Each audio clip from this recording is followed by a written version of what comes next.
ni vile ambavyo tunavyoweza kuwafikia wenzetu. Na hii ninaizungumza si kwa sababu ya ndugu zetu Waislamu peke yake. Kusudi la kanisa la Waadventista wa Sabato kuanzisha idara ya EAMR, yani mahusiano yaliyopo kati ya Waadventista wa Sabato na Waislamu, ilikuwa ni hii ya kwamba wao watengeneze mahusiano na wale wanaowazunguka. Na ukitengeneza mahusiano na huyo anayekuzunguka, ndiwe utakayefanya kazi ya kumpelekea habari za nini? Za wokovu. Wakati fulani tumeshindwa kufanya hivyo na kuwa na dhana ambayo sio sahihi sana juu ya vile ambavyo Mungu amekusudia juu ya idara hii ya EAMR. Ni kweli huko nyuma tulipita, kulikuwa na upepo ulivuma, na baada ya kuvuma watu wakasema hamna, hii idara haina maana. Hii idara hamna, ngojeni, haina muhimu sana ndani ya kanisa. Lakini niwaambie ya kwamba kanisa letu lina agenda ya kupeleka kazi ya nini? Ya Injili. Na kazi ya Injili inaanza kwako mwenyewe. Na ndio maana ametumia mfano huu wa kwamba wanandoa wawili walipofunga ndoa siku ile, wakajaribu kukaa pamoja, wakajitenga. Wenda walikuwa na nyumba kule Msemulwa, lakini kwa kweli wiki ile ya kwanza hawakwenda kule Msemulwa. Wakasema twende Dubai. Twende tukakae pale Dubai guest. Tutulie, tuangaliane, tuzungumze, tujuliane hali. Na hatimaye baada ya hapo twende kwetu wapi? Msemulwa. Na hatimaye shughuli zingine zitafanyaje? Zitaendelea. Mungu wetu anasema tunapokubali kumpokea na kubatizwa, kuna wakati anatamani akae na wewe peke yako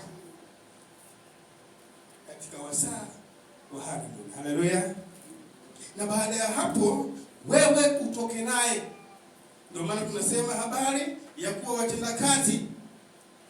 Habari ya watendakazi, wapendwa, si katika jumuiya. Mtendakazi anayetakiwa hapa ni wewe. Umjue Mungu wako.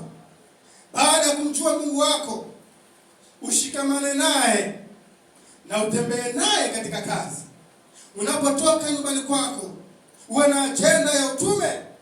Unapoenda kwenye biashara, uwe na agenda ya utume. Unapoenda kwenye shughuli zako mashambani, uwe na agenda nini? Ya utume. Hilo ndilo hitaji ambalo Mungu alitaka kwetu sisi Waadventista. Taajabu cha kusikitisha ni hiki. Wakati mwingi tunachukulia jambo la utume katika namna isivyo stahili. Ukilifuatilia hili, huenda sio tu Kampala na hata maeneo mengine, Waadventista tuko kimya. Waadventista tumepewa midomo, lakini hatuongei. Una ndugu wanaokuzunguka, wakati fulani hata kuwasalimia inakuwa changamoto. Unawezaje kujenga mahusiano? Unawezaje kupeleka habari za Yesu kwa mtu ambaye hata kwenda kumsalimia tu inachukua mwezi mzima na ni jirani yako? Hello? Unawezaje? Tunazungumza habari ya mahusiano wapendwa.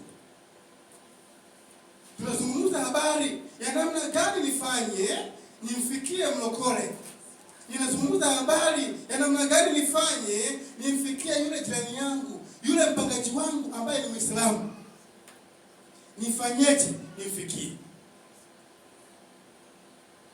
Hello? Mnanisikia? Mnanisikia? Na mnanielewa? Hilo linahitajika. Na tunahitaji kulifanya. Sawa wapendwa? Lakini pia jambo lingine,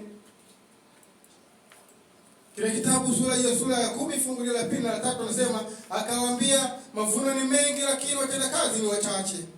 Basi muombeeni Bwana wa mavuno apeleke watendakazi katika mavuno yake. Enendeni, angalieni na watuma kama wana kondoo kati ya mbwa mwitu. Kati ya nini? Ya mbwa mwitu. Wapendwa, ni kweli bila maombi hatuwezi kufikia malengo ambayo Mungu amekusudia. Bila wewe binafsi kumwomba Mungu akupatie fursa. Ni kweli una shughuli fulani unaifanya. Ni kweli wewe ni mwalimu. Ni kweli wewe ni uko kwenye biashara yako. Jaribu kuomba Mungu akupatie fursa ya kufikia wale watu wanaokuja, kufikia wale wateja wako. Inahitajika maombi. Neno la Bwana linasema watenda kazi, mavuno ni mengi, lakini watenda kazi ni wachache. Adventista tumelala wapi? Sote tunaimba ya kwamba tunaenda wapi? Mbinguni. Siri iko hapa. Kama huna muda wa kuwa na maombi, kama huna muda wa kumuuliza yule uliyeshikamana naye, uliyefungamanishwa naye, ya kwamba nini nifanye kwa ajili ya hao wanaonizunguka, nini nitende itakayodhihirisha kwamba hawa watu hiki ninachokifanya baadaye wajue ugundue ya kwamba Yesu ndiye anayewataka. Usipofanya hivyo, tunakoelekea ni swala la kuimba kanisani, ni swala la kuja ibadani, lakini hatutakuwa na uzima wa milele. Mara zote huwa tunaingia katika kazi ya utume bila kuwa na maombi ya dhati ili kupata uongozi